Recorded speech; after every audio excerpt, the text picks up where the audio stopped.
Hello and welcome everyone. It's so nice to see so many of you back here today for another lovely webinar. Before we begin, I must warn all of you, Ed included, there is some work going on in the room next to me. So if you hear some loud noises, that is some lovely gentlemen installing a new boiler. So don't be surprised if you hear that sort of thing going on. That's me, not you. I hope Ed will be able to jump in if I need to suddenly mute myself because, oh, there we are. There we go. I hope you'll be able to bear with us as that sort of thing happens from time to time. It's not too loud, Matt, so don't worry about it.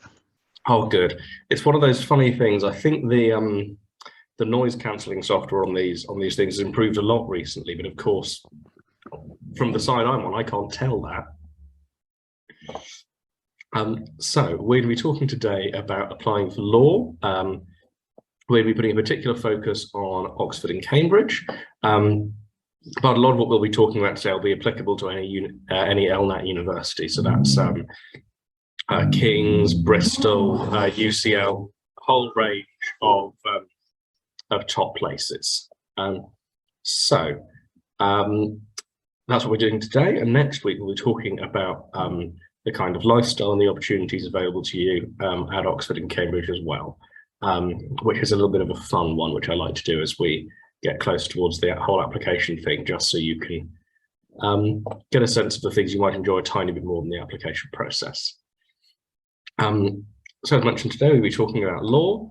I'm going to be focusing on, first of all, reasons people might want to be a lawyer, the kinds of things you need to be doing to put together a competitive application. And we'll be talking a tiny bit about conversion courses as well, as I know this is a popular move for students who have applied for law and are thinking of, rather who haven't applied for law but are thinking about moving on to it later, which I think is an interesting thing to discuss because it's one of those things that people tend to be not as keen on when they apply and are really quite keen on by the time they graduate. So I think it's helpful to have a little bit of visibility of it early on. So to start off, we're going to think about why you might want to be a lawyer. Have you ever wanted to be a lawyer, Ed? No, I'm afraid I wasn't quite. I mean, I studied chemistry at university, so I think studying law would require me to read too many words. So I kind of strayed away from that path early on. Well, it's a really popular choice. It's and for a range of reasons. There are a whole range of different things you can go into as a lawyer. There are plenty of people who qualify in law and then go on to entirely unrelated subjects.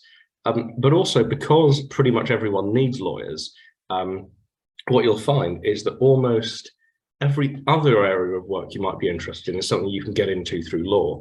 So if you are interested in if you're really interested in sport, you can become a sports lawyer. If you're really interested in performing arts and theatre, you can go and work in the legal department of a theatre or an actors agency or something like that. There are lots of different opportunities that come out from law because there is law relating to everything.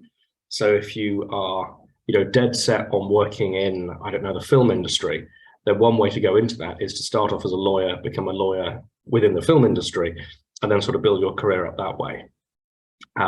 What you'll find is that at the very top of all kinds of organizations, there is always one lawyer and one accountant. Regardless of what the organization does, some of the people in charge will always be lawyers and accountants, so you have a real flexibility there that you can play with. You can, of course, as I'm sure you all know, make a lot of money as a lawyer. It's definitely the degree that makes the most money in the long run. I'm trying to think. I was when I went to university let's say 3 years ago. Yeah, that looks credible, right? When I went to university 3 years ago, I lived with a lawyer who has now gone on to make, I think she makes something in the order of £250,000 a year, and she only works 4 days a week. So that's the kind of money you can be making if you want to really rake it in. Then law is the place to be. It's also very socially prestigious. If you are a lawyer, people will take you seriously, they'll respect you. It's really up there with being a doctor or a policeman or something else that people really respect and think of as being a serious job. People will, you know, if you're going to your girlfriend's parents' house, then being a lawyer is a really solid option. They're not going to be upset that she's dating a lawyer, put it that way. Now, hopefully you've already started your application, but in terms of starting your application for law school, the first thing to say is almost any set of A-levels can lead into law.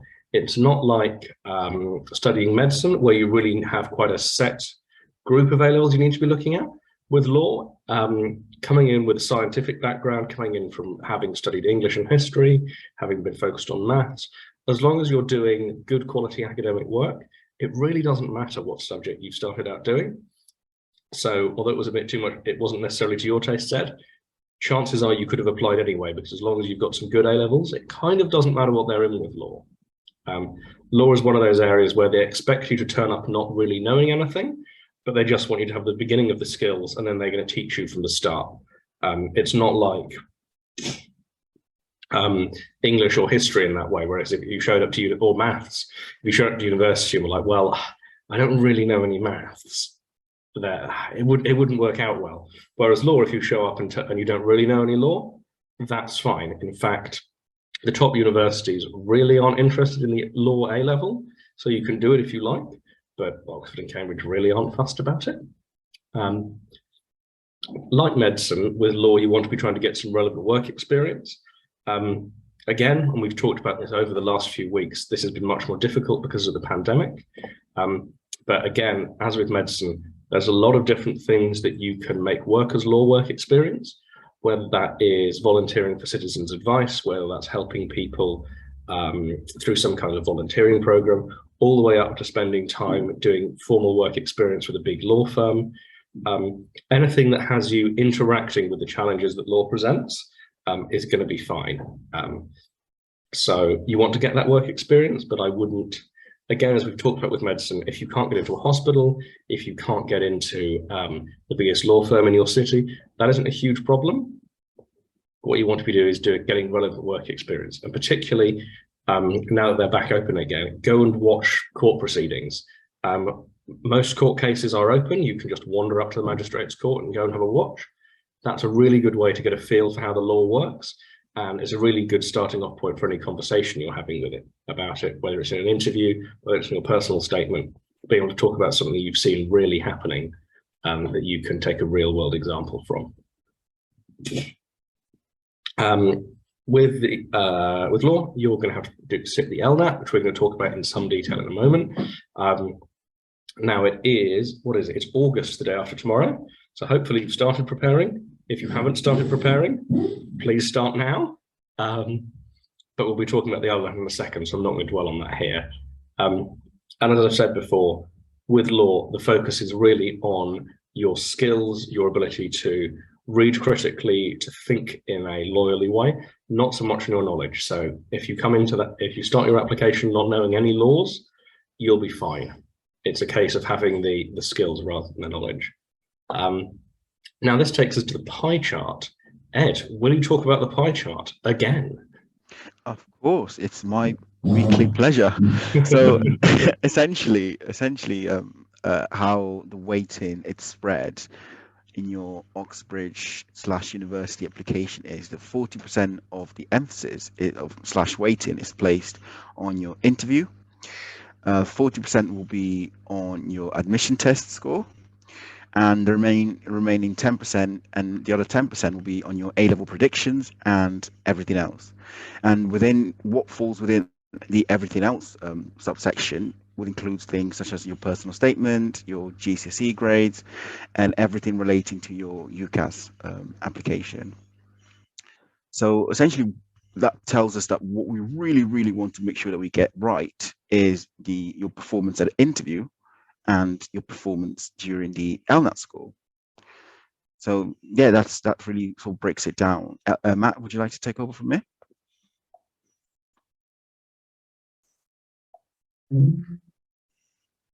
Hello again. I hope you can hear me okay. There's more drilling.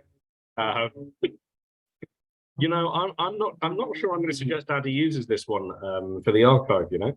unless he has the technology to clean up the audio. Ed's absolutely right. Because of the way that applications have evolved over the last couple of years, particularly the rate at which students are getting really good grades in their O-levels and GCSEs, what we found is that universities are putting more and more emphasis on the admissions tests and then on the interview to pick out the students they want. The reason for this being that if everyone's got really high grades, it becomes much harder to differentiate which of those students are good and which of those students are really, really good. And so the admissions tests become really important because it's the one thing that you can compare directly across all of your students, whether they've done the IB, whether they've done GCSEs and A-levels, but also because it's the one thing that they have definitely all done as the same set of questions, which, because of the way that GCSEs have been assessed, hasn't been the case for a couple of years. So, moving on, we're going to talk a little bit about the different things you can do to really put a really good case forward for yourself when it comes to applying for law. The first and most important thing, we've just spoken about it, is the LNAT. The LNAT is a really difficult test, as we're going to see in a moment when we look at the way that numbers kind of come out for the LNAT. It's in two parts. The first part is that you have 95 minutes to answer 42 verbal reasoning questions. So these will be based on 12 passages of text, normally 200 or 300 words, and you'll be asked 4 or 5 multiple choice questions about each one. And so you are spending about 7 or 8 minutes on each of these pieces of text, and you're spending just over 2 minutes on each of the questions. So you're really time pressured with these, and so there's a lot of smart things you can do in terms of exam technique. You know, make sure you're reading the questions before you read the text so that you know what you're looking for. Make sure that you're pacing yourself really well, because you don't want to be in the position that you give loads of time to the early questions and no time at all to the questions at the end, because they're all worth the same number of marks. After that, which is a pretty intensive experience, you've got the essay section. In the Oh dear. I'm just going to wait for the drilling to finish for a second.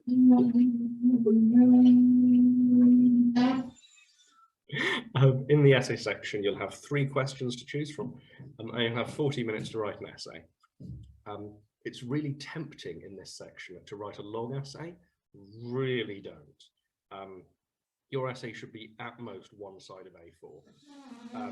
You should be spending close to half your time planning your answer, making sure that you've got a really clear argument, that you have broken it down into pieces, that all of those pieces fit together. Matt, can I just no? I think you've gone really quiet. Sorry about that.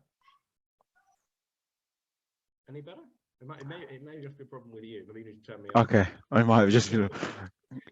Let us know, everyone in the chat, if it's a problem with me, which it most likely is, but if it's not. It's likely that the computer is adjusting for the background noise a little bit. Oh, okay, right. Yeah. So as I was saying, in that essay, you want to make sure that you've got 40 minutes. I would say spend 15, maybe even 20 minutes doing your planning. Have a really clear idea of what you're arguing.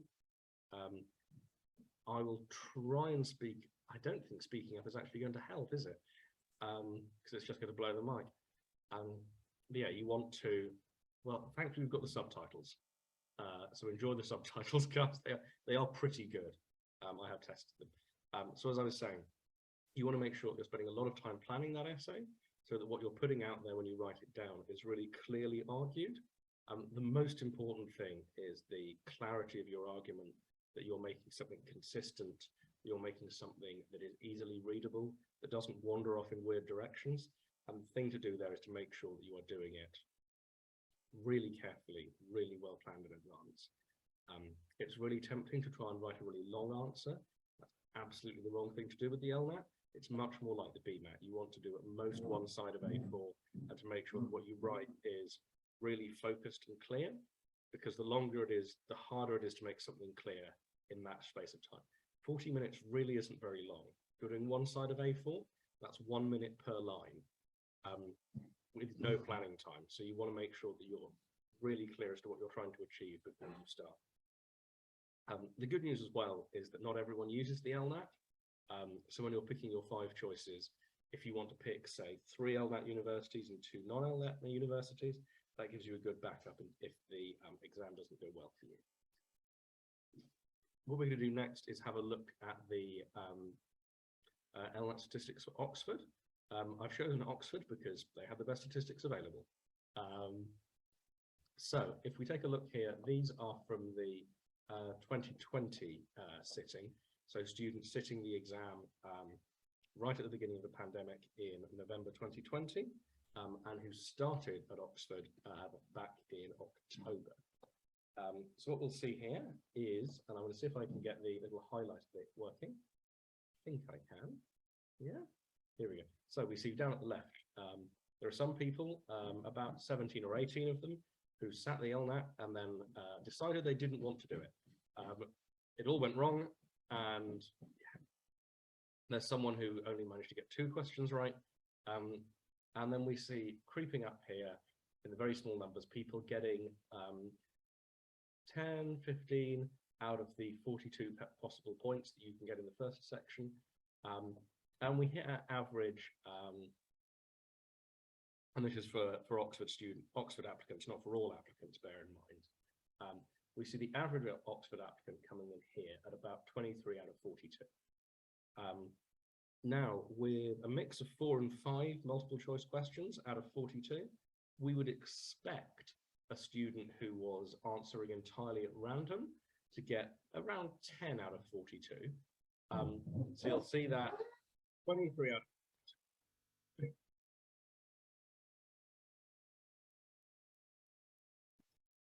of 23 out of 42, that's a pretty good score. That's substantially above the average for the LNAT as a whole, I would expect. But what's interesting is that we see that the difference between getting that, being that average applicant and being the average interview applicant is only 3 extra correct answers, because what you'll notice if you look at the y-axis is the way that the people who are applying are sort of crunched together in this section in the middle is really striking. Every extra correct answer here in this middle is jumping you over 80, in some cases 100 other applicants. So if you imagine you were all, imagine if you and everyone else applying to Oxford that year were standing in a line, 1 extra correct answer, you're overtaking 100 people. And there are only 1,800 people in this data set. So each of those extra correct answers is putting you up by about 6%. So you're going from being the 50th percent to 56 to 62 to 68 to 74. Each of those correct answers is a really big jump in terms of the number of other people you're overtaking. And we see that there with the difference between the average interview, the person who's average interview at about 26, and the person who gets the offer of their average LNAT score up at 28.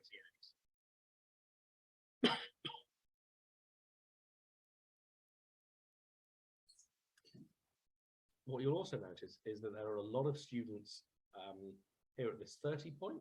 There are still a really substantial number of students, probably something in the order of 300, who are scoring above the average offer holder. Now, the interesting thing there is that means that half of them are the other side as well, which means that there are students with LNAT scores in the range of 20, 22, 23, 24 that are still getting interviews, that are still getting offers. Because Oxford is looking at the LNAT in context. So because of the way that the kind of averages work, if you can see there's a lot on one side, that means there must be just as much on the other side. The other interesting thing I think, and this is a contrast with the BMAT, is we mentioned earlier that there are 42 questions in the LNAT, and you'll see that the best score is 38. So no one is getting full marks. In fact, no one's getting close. Even the best person who did the LNAT the year before last is still getting 10% of the questions wrong. So when you consider that no one is getting the top 10% of the questions right, that everyone is getting roughly the bottom 20% of the questions right, because that's what would happen if you just guessed, You really have a restricted range of kind of outcomes, which is why you have these really big jumps in terms of position you can make with each question. Because although it looks like you're scoring from 0 to 100, in reality, you're scoring from something like 25 to 90, and that's a much smaller range. You think it's 100 points you're working with, but actually it's just 65. We see a similar pattern with the essay. The essay, what I've done is I have truncated the graph a little bit here. You'll see it jumps from nothing to 43. That is because no one scored worse than 43 unless they scored 0. So no one got 10, no one got 20, no one got 30. Some people got 0 because they didn't do it. And we can see here that there were just over 20 of them. So matching that up against the previous set where they were just under 20, I'm guessing that a few other people, perhaps being completely burned out, having done the multiple choice section, perhaps really panicking and having a little bit of a breakdown of the multiple choice section, 3 or 4 extra people have decided that they just can't be doing this. Now what we'll see here again, and we see this a lot in my experience with essay sections, is there'll be very few students scoring at the bottom end, and there'll be a lot of clustering around the kind of average point. And what we see here is that the difference between the average applicant, the average interview, and the average offer is really, really small when it comes to the essay. And what this means is basically everyone writes a pretty good essay. The difference in quality between the essays isn't all that big. And so if you're choosing where to put your resources in terms of revision for the LNAT, don't put it into the essay. Chances are you will probably get something between a 58 and a 68. Getting those extra couple of points isn't worth all that much. It's really closely clustered in terms of how students are doing. I wouldn't worry about it too much. You want to write a good essay as best you can, but you want to be spending much more time on the question section than on the essay section, not least because you've probably written quite a few essays in school already. It's unlikely you have many of these multiple choice type tests, and so you need to focus on the thing that you're not practicing on to get really good results. So to have a look at these multiple choice questions, I've thrown up a couple of examples. I won't ask you to have a go at this one, Ed, not least because I know the answer, so it's unfair, because it's on the next slide.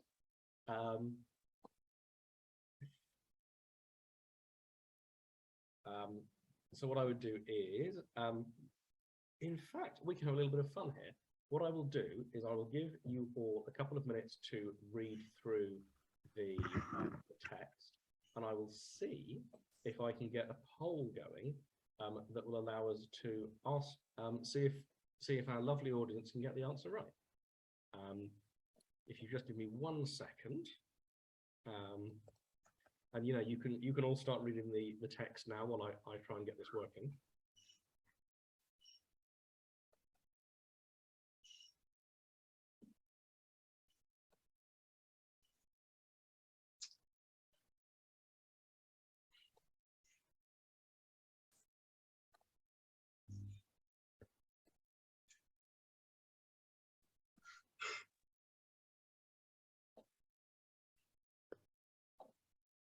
There we go. So what I'll do is I will pop on mute and turn the video off for a second, and you guys can all have a go. This is fun, isn't it? Isn't this fun? I know the answer, so I won't participate.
Okay, then we've had a couple of minutes. So let's start having a look through these. The good news is I can see that so far, you guys seem to be right. I'm going to give a second or two more just in case anyone else wants to sneak in. But yeah, let's call it there. So let's go through these one at a time. So the first option, which is A, says the beneficial effects of homeopathy are entirely due to the placebo effect. Now, that might be true, but can we tell that from the information in this passage? It's a really big claim, right? To say the beneficial effects, all of the effects can be completely explained by one thing. That's a really big claim, right? Everything can be explained by one thing. So what we'll notice if you read the text is while that might well be true, and the evidence we have does seem to suggest that, we don't have enough evidence to say that. That's a really big claim, so we should need a lot of evidence for it. The second answer, B, the beneficial effects of homeopathy are apparent and not genuine. Again, we're talking about a really big claim here, right? This, in fact, goes further than the previous one to say whether things are genuine or not, which is a really complicated question, asking if things are real or not real. We've also got, and I'm going to skip the correct answer because we're going to come to that last. We've got option D, that the beneficial effects of homeopathy are experienced only by animals. Now, no one put this one in. This is the easy one to eliminate because we know that from the first two paragraphs, it's very clear that homeopathy wouldn't just work on animals and not people. The whole point of this test is because people think it works on people and want to test if it also works on animals. Now, E is another tempting answer. And that's probably because E is true, but not true based on the information we have, right? So this is one piece of criticism of homeopathy, but we're talking really big again. With this type of question, you want to be really careful about how big you're going. In this kind of, when you're thinking in a kind of legal way, you want to be thinking about really precise, small answers, rather than making big statements like the beneficial effects of homeopathy, all of them, they are subject to a great deal of ill-informed criticism. How much criticism? Loads. Is it good? No, it's bad. Really tempting to go for that as well, but you want to be careful about big statements. The one that's the correct answer is C. The beneficial effects of homeopathy in cows cannot be due to the placebo effect. And that's because as we carefully work through the text, what we'll see, particularly, and this is mostly sourced from paragraph 2, is that the anti-homeopathic claim is homeopathic medicine doesn't actually work on people. People just think it does. And the counter argument then is, so if we test it on cows, cows don't know about homeopathy, right? Unless someone's told them. You haven't told them, have you yet? And so cows can't believe in homeopathy because cows don't believe in things. And so one thing you can rule out here is the placebo effect because cows can't experience the placebo effect. Now, what you'll notice here is for me to go through and explain that the working here takes more than the 2 minutes per question you have. We've spent nearly 6 minutes on this question. This is why you've got to be really well practiced in this section because you've got difficult questions. They're going to require quite a lot of reasoning and they're going to be coming at you quite fast. This is why I think we see that a large number of students aren't finishing the LNAT. That's why the top score is 38 out of 42, but no one is doing so well they're getting a really good shot at every question. Even in nearly 2,000 people sitting it, no one is getting more than 90%. And that's because the speed of the question, the difficulty of them, means that it's just really hard to get to that top end. And that's why pacing yourself is so important, because it might be that the last question on the test, question 42, is much easier than this one. But if you only get there with 30 seconds left, that's no help to you. You want to make sure that you're giving each question equal time because they're worth equal marks. It sounds obvious, but the amount of time people will spend on questions, this is something I'm working on a little bit of research for us on at the moment, particularly looking at the BMAT. But what we found is that for the first question of the test, people have a much higher than random chance of getting it right. And that chance of it getting it right declines as the test goes on, to the point where people are barely performing above random by the end of the test. Which, yeah, they're all worth the same mark, so don't make that mistake. Coming back to the question of the essays, the other essays will tend to be on really broad legal or ethical topics. They won't be asking you for specific knowledge about the subject.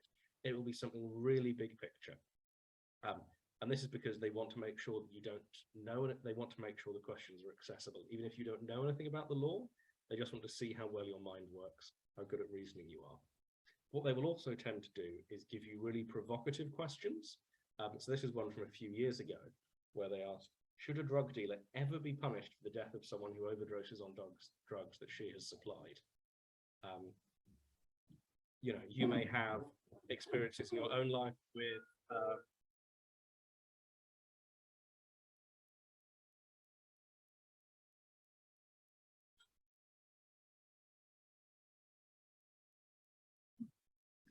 you may have experiences in your own life with drugs, with drug dealing, with overdoses. You might have really strong feelings about guilt, about social responsibility in this context. They will give you a question that is quite emotive on purpose, and this is to trick you. A lot of the things that you do in law are really emotional. You'll be faced with difficult questions that really bring your passions and your feelings into play. And so by asking you a question like this, they are sort of tempting you into saying something really controversial, something angry and passionate, and you want to resist that temptation. What you want to do is do something that is really, write something that is kind of balanced and well argued, that takes the question, looks at it from a really objective, you know, far away kind of view, that tries not to bring in their own personal experiences. And that's why they give you these difficult questions, because it's designed to trick you into being too passionate. So be careful with that. The other thing to note here is, as with the multiple choice questions we were looking at a second ago, you will notice that the way the questions are phrased is about really quite extreme cases. So we talked about earlier about whether you could ever tell anything about all of homeopathy, a really big claim. And here you'll notice the question is, should a drug dealer ever be punished? You know, is there one case in a million where they should be punished? Is the question.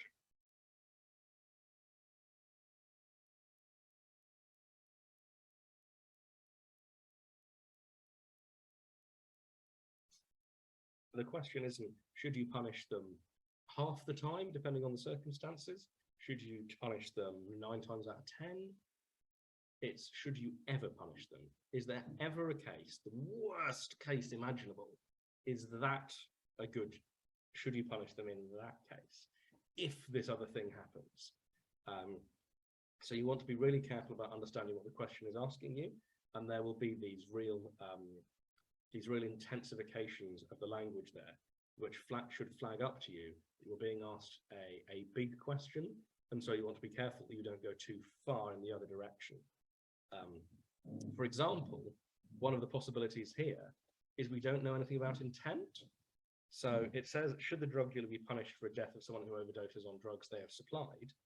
Now, did the drug dealer give them bad drugs on purpose? If they did, sounds like they should be punished, right? If it was like a really dangerous drug that kills you even if you overdose a tiny bit, or kills you even if you don't overdose at all, where that would be one thing. Whereas if in another case, the drug dealer had no idea they were bad drugs, or that the person had a particular set of problems or whatever, you know, you've got a full spectrum of things there. So you've got to be really careful with these questions where they're asking you to make big choices. I'm going to talk very quickly now about conversion courses, because In addition to the drilling, this has gone quite long. This is something to bear in mind if you are interested in law but not applying for it, or if you are not applying for law and there is a chance you will become interested in a few years' time. That is that plenty of people come back to law when they've graduated. If you've done a BA in really anything, chemistry, history, physics, creative writing, you can go on and do a one-year conversion course into law. A lot of universities around the country offer these. They're all pretty good. There isn't as much of a difference in quality for the law conversion courses as there is for the law undergrad courses. You have a little bit more flexibility about staying close to home. And so you can go and do this. It's called the Graduate Diploma in Law. And it's a really good way of opening up different options in the legal profession to you if you've decided after your first degree that actually maybe you want to be a lawyer. If you want to go on to be a solicitor, to be a barrister, there are courses that follow on from that. But that isn't an option that's closed off for you if you've done a history degree or a foreign languages degree or whatever. And I think based on my experience, a lot of the people who have done a different first degree tend to be better lawyers in that they come out a little bit more well-rounded. They have a little bit more perspective on questions. They haven't just been focusing on being a lawyer since they were 17. And so they tend to have a slightly more rounded perspective on things that can really help in their careers after that. I've done a lot of talking and there has been quite some drilling. So I'm going to let Ed talk a little bit about the support we provide as an organisation for a few minutes to rest my voice. Ed, go ahead. Thanks, Matt. Yeah, so essentially, guys, if you do decide to join us here at UniAdmissions, there's four main pillars to our program. So first of all, you have access to one-to-one tuition, which varies depending on the pathway which you choose. Will vary the number of hours which you have access to your tutor. So all of our tutors will have scored nationally in the top 10% nationally in their entrance LNAT exams. And essentially what they do, they will help you prepare for interview with on essentially getting you to a point where you feel comfortable talking about your experiences and your expertise, and also being able to articulate why you would make an excellent law student. Now, on top of that, the second thing you have, you'll be expected to attend weekly seminars every Sunday at 2 p.m. And essentially, these are designed to get you to a point where you've developed the breadth and depth of knowledge relating to your potential degree course, which in this case would obviously be law. And what we have found is that students who are able to draw connections between different academic disciplines are the ones who then go on to interview with the knowledge and the breadth of understanding which is required to really, really articulate in a very unique and standout way as to why they feel that they're strong candidates to study law. Right. The third thing is that you're going to have access to a library of resources. So you have access to a portal on the UniAdmissions website, which includes books, videos, past papers, books, guides, admission test prep, and everything that you need in order to make sure that you can walk into the real thing with the knowledge and the confidence required to be successful. And the final thing that we've got is we've got intensive courses. So we've got intensive courses for the personal statement, intensive courses for the interviews, and intensive courses for the LNAT. And these are essentially perfect to sort of round up all of the work which you would have been doing with your tutor and in your own time. And it's essentially their day courses which run over a weekend, and they are exclusively admission tests, and they're exclusive for their admission test and their interview. And essentially it's the perfect way to make sure that, you know, as I mentioned, you'll become a well-rounded individual going into each stage of your application process. Now that kind of it's a very much a high level overview of what we provide here at UniAdmissions. And if you have any questions, we're more than happy to go into more detail as to what we can offer here. Thank you very much for listening. Cheers, Ed. As luck would have it, there wasn't any drilling during the bit you were speaking. Who would have thought? The good news is that this does all seem to work. We have really high success rates that we're very proud of, and we're hoping to have our 500th offer later this year. We might have to wait until next year, depending on how numbers work out, but I think we're pretty likely to get there.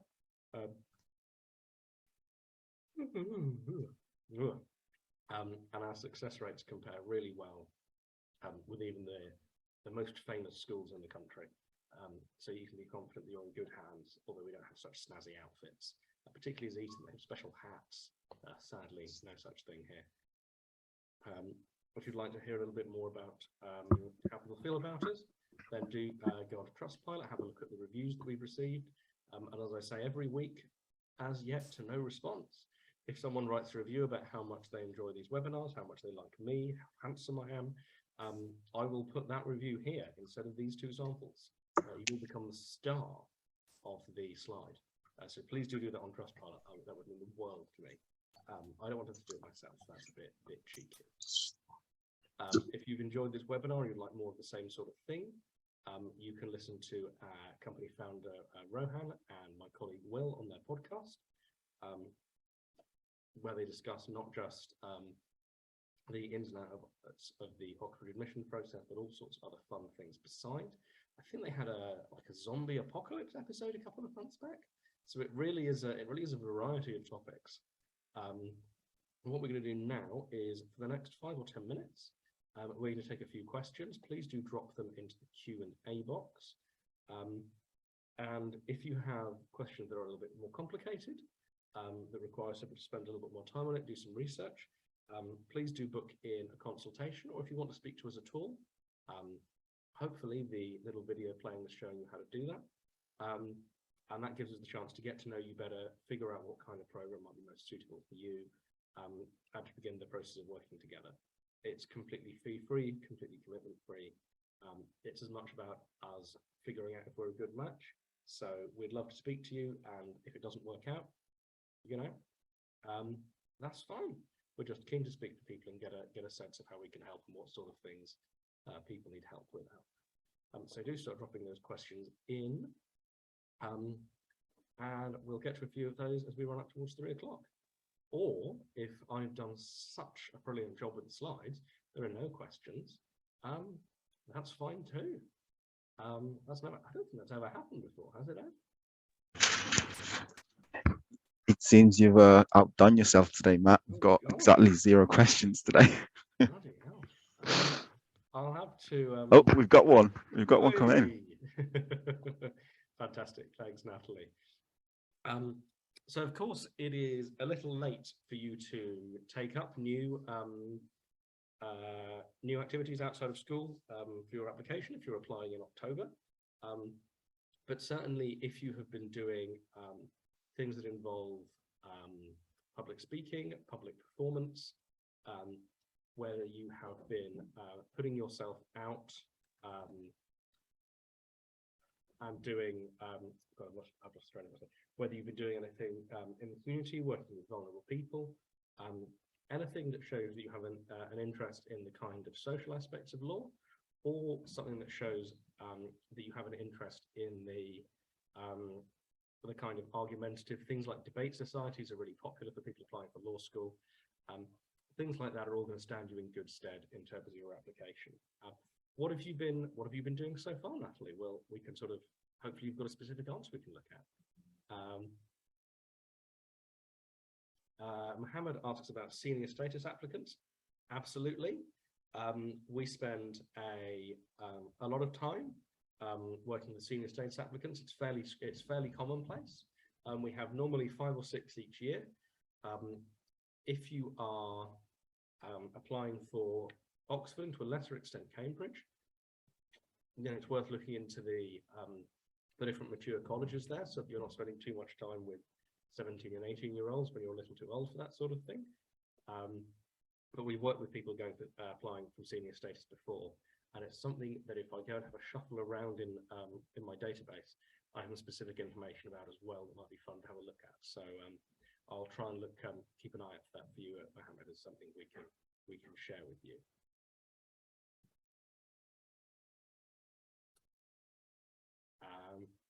Adam asks, what's happening at 3 o'clock? Oh, we just normally finish at 3 o'clock. It's just convenient. Is there football on today at 3 o'clock? Maybe. I'm not exactly sure. Sometimes there's football, which I use as an excuse to leave. I'm not sure today. Well, who knows? Annie asks about other options available at Cambridge that are sort of law related. So the closest thing outside of law you've got at Cambridge to law is probably land economy, which is a little bit of law. It's a little bit like PPE at Oxford, but that has a more of a focus on, it's a little bit of geography as well. It's an interesting course. Land economy, it sort of started out as being more focused on people who are working with sort of estates, but it's become much more involved in ideas about sustainability, about ecology, about the politics of those questions. It's a really interesting subject, and one that I think people really underrate. So I recommend having a look at land economy if you're not sure about law. It's got some law aspects to it, but it's also a little bit of economics, a little bit of physical geography, a little bit of politics. It's a really interesting mix of stuff. And Alicia asks about costs. I think this is one that you're best placed to answer, Ed. Yeah, so we're more than happy to have a conversation regarding to cost. There is an investment attached to all of our programs, and essentially, to answer your question, they range from £2,000 all the way up to £7,500. So essentially, we are very flexible in the sense that we can structure the program in a way which is more affordable, or we can focus on those aspects of the application which you feel you need the most help with, and maybe remove the other aspects of the application which you feel a little bit more comfortable and confident in. So we can definitely be as flexible as you need us to be in structuring a program for you. If that answers your question. Thanks, Ed. I think the only thing to add there is if cost is a worry for you, then we do also support students on a reduced fee basis depending on their personal circumstances, and that's something we're more than happy to have a conversation with you about as well. We wouldn't want anyone to miss out on the support that we would provide purely on the basis of their family situation. So if you're not sure, if you think it might be a problem, then get in touch and we'll see if it's a problem we can solve. That seems to be it on the question front. I'll give it another minute or so, but if not, well, I'll have time to figure out if there is any football on before I miss the beginning of it, won't I? Surely there is some. It's a Saturday. There always is, right, Ed? There must be something. Well, I can't see any sign of anything. Oh, apparently I can watch the Community Shield at 5. Oh, God. Already? It's already the Community Shield. I remember when it was called the Charity Shield. That's how young I am. Actually, I am very young. We talked about this earlier, right, Ed? I'm actually very young. I'm 18.